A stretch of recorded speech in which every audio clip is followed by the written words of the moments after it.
12.4 Electric switch. We had an arrangement for switching on or off our home made torch by moving the base of the bulb away from the tip of the cell. This was a simple switch but not very easy to use. We can make another simple and easier switch to use in our circuit.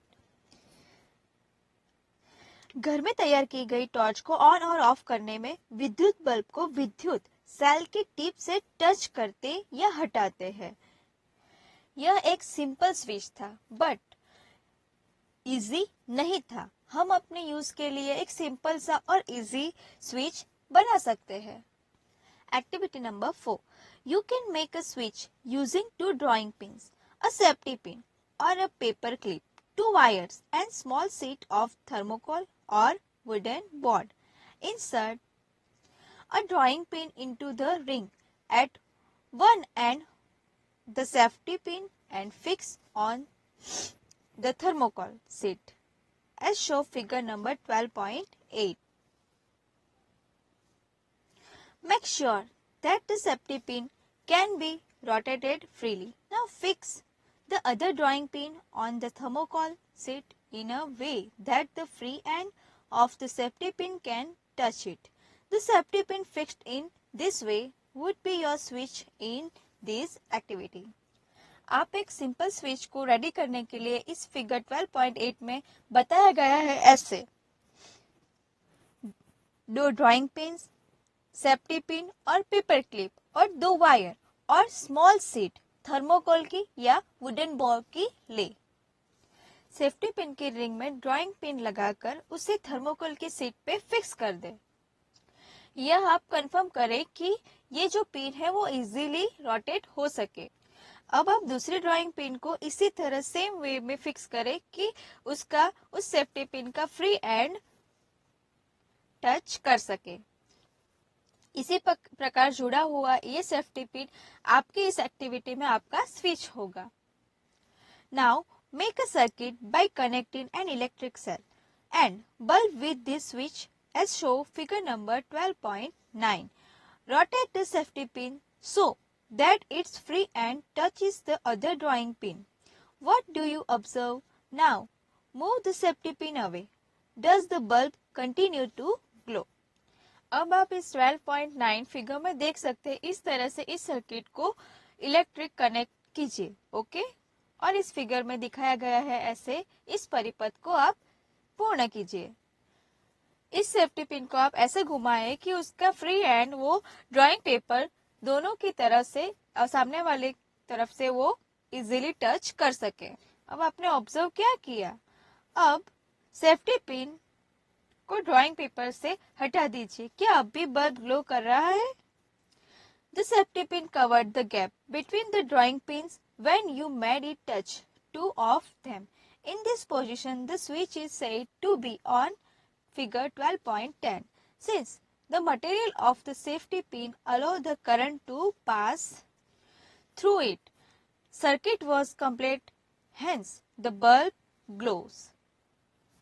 Safety pin जब दोनों drawing pin को touch करती है तब उसके बीच की gap वो cover करती है।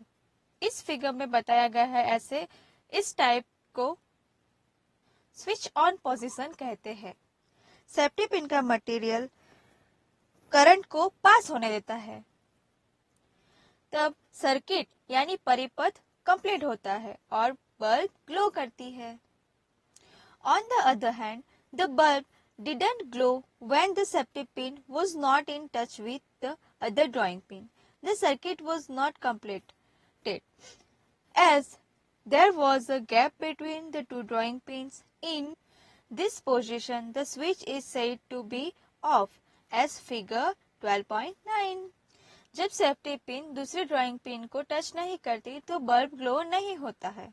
ड्राइंग पिन के बीच का गैप बंद नहीं होता, इसीलिए वो बल्ब ग्लो नहीं करता।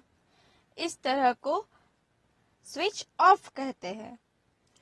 अ switch is a simple device that either break the circuit और completes the switch used in lighting of electric bulbs and other devices in homework on the same principle, although their designs are more complex. इसी तरह switch एक simple device है जो circuits को तोड़ या जोड़ सकती है। यदि कि हम घर में यूज करते हैं उसका टाइप भी सेम इसी प्रकार इसी सिद्धांत पे कार्य करता है, पर उसकी रचना थोड़ी कॉम्प्लेक्स होती है। ओके, बुजो ने फिगर नंबर 12.11 में इनसाइड व्यू ऑफ टॉर्च को ड्रॉ किया है। जब हम बल्ब ग्लो करता है तब ये सर्किट कंप्लीट होता है। Okay, 12.5 electric conductors and insulators. In all activities, we have used metal wires to make a circuits. Suppose we use cotton thread instead of a metal wire to make a circuit. Do you think that the bulb will light up in such a circuit? What materials can be used in electric circuits so that the current can pass through them? Let us find out. हमने सभी activities में metal wires use किए थे। Suppose हम cotton thread ले तो क्या ये सर्किट बल्ब ग्लो होगा? तो आइए हम जानते हैं कि ऐसा कौन सा मटेरियल है जो इस सभी एक्टिविटीज में यूज होता है। Okay, then activity number 5, disconnect the switch from the electric circuit you used for activity 4. This would leave you with two free ends of wires. Is show figure number 12.12. A. Bring the free ends of the two wires close to let them touch each other. Does the bulb light up? You can now use this arrangement to test whether any given material allows current to pass through it or not. आपने activity number 4 में use किया था। इस तरह switch को circuit से अलग कीजिए। अब आपको इस फिगर 12.12 ए में दिखाया गया है, इस तरह से आपको फ्री एंड्स मिलेंगे वायर्स के। ओके, अब इसे नजदीक लाइए और टच कीजिए। क्या बल्ब ग्लो कर रहा है? अब आप इस अरेंजमेंट को कई पदार्थों के टेस्टिंग के लिए यूज कर सकते हैं कि क्या ये पदार्थ है जो करंट पास करते हैं। Collect sample of different types of material such as coins, cork, rubber, glass, key, pins, plastic scales, wooden block, aluminium foil, candles, shaving needles, thermocol papers and pencil lead. One by one, bring the free ends of the wires of your tester in connect with two ends of the samples you have collected. Figure 12.b. Make sure that the two wires do not touch each other while you are doing so. Does the bulb glow in each case?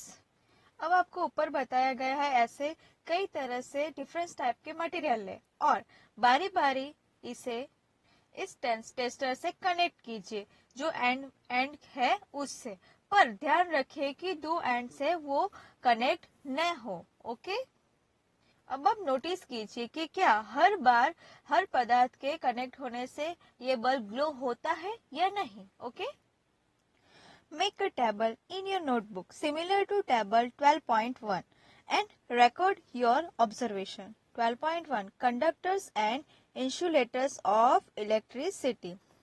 First column is object used in place of switch. Second column is material it is made up of. Bulb glows? Yes or no? Last column.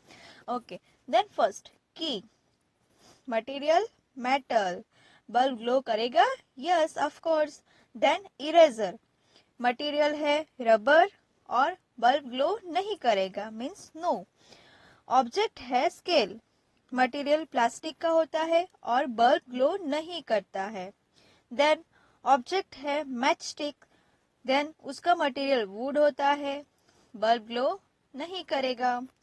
Then glass bangles, glass का material होता है और bulb glow नहीं करेगा। Then last iron nails, material metal का होता है, bulb glow करेगा, means yes. What do you find? The bulb doesn't glow when the free ends of the wires are in contact with some of the materials you have tested. This means that these materials do not allow the electric current to pass through them. On the other hand, some materials allow electric currents to pass through them, which is indicated by the glowing bulbs. Materials which allow electric currents to pass through them are conductors of electricity. Insulators do not allow electric current to pass through them. With the help of table 12.1, name the materials that are conductors of electricity and also those which are insulators. हमने notice किया कि कुछ materials है कुछ जिनके सिरों पर उसको टेस्ट करने से जोड़ने से वो बल्ब ग्लो नहीं होते और कुछ ऐसा है कि वो मटेरियल्स जोड़ने से दोनों सिरों को इजीली वो बल्ब ग्लो करते हैं। तो इससे हमें पता चलता है कि दो टाइप्स कंडक्टर्स और इंसुलेटर्स है। अब हमें ये पता चलता है कि जिस मटेरियल से विद्युत धारा प्रवाह होती है उसको जिस मटेरियल से विद्युत प्रवाह होता है उसको विद्युत चालक मीन्स कंडक्टर्स कहते हैं और जिस मटेरियल से विद्युत प्रवाह नहीं होता उसे इंसुलेटर्स मीन्स की विद्युत रोधक कहते हैं। कंडक्टर्स और इंसुलेटर्स के बारे में हमको बताना है। तो कंडक्टर्स मीन्स की एग्जांपल में हम ले सकते हैं safety pin, aluminium wire, then insulator of course rubber, pencil, match stick. It's easy, okay? What do you conclude? Which materials are conductors and which are insulators? Recall the objects that we grouped as those having luster in chapter 4. Are they the conductors? It now seems easy to understand why copper, aluminium and other metals are used for making wires.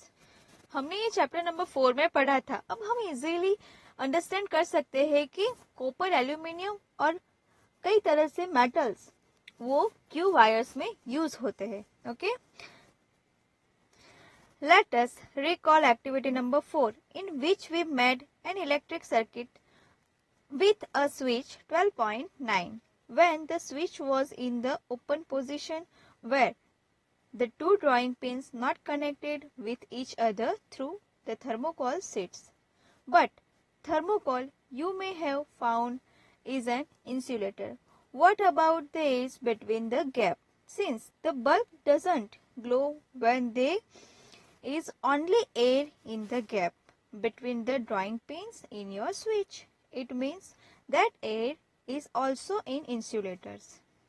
हमने activity number 4 की थी, उसमें हमने देखा था कि दो drawing pins connected नहीं थे और ड्राइंग पिन खुली थी पर वो थर्मोकोल के साथ जुड़ी हुई नहीं थी। बट आप जानते हैं कि थर्मोकोल एक क्या है, तो इंसुलेटर्स है। ओके, जब गैप के बीच में एयर होती है तब क्या होता है, बल्ब ग्लो होता है या नहीं। इससे हमें पता चलेगा कि वो जो एयर है वो भी क्या है, तो इंसुलेटर्स है। Conductors and insulators are equally important for us. Switch, electrical plugs and sockets are made of conductors. On the other hand, rubber and plastic are used for covering electrical wires, plug tops, switches and other parts of electrical appliances which people might touch. Conductors and insulators दोनों equally importance है हमारी life में, ये हम easily समझ सकते हैं। Okay, question, your body is conductors of electricity, therefore be careful when you handle an electrical appliance. आपका जो शरीर है, बॉडी है, वो भी एक क्या है, तो कंडक्टर्स है। ओके, सो बी केयरफुली, जब आप कुछ विद्युत उपकरणों का यूज करते हैं तब सावधानी बरतिए। Okay, thank you.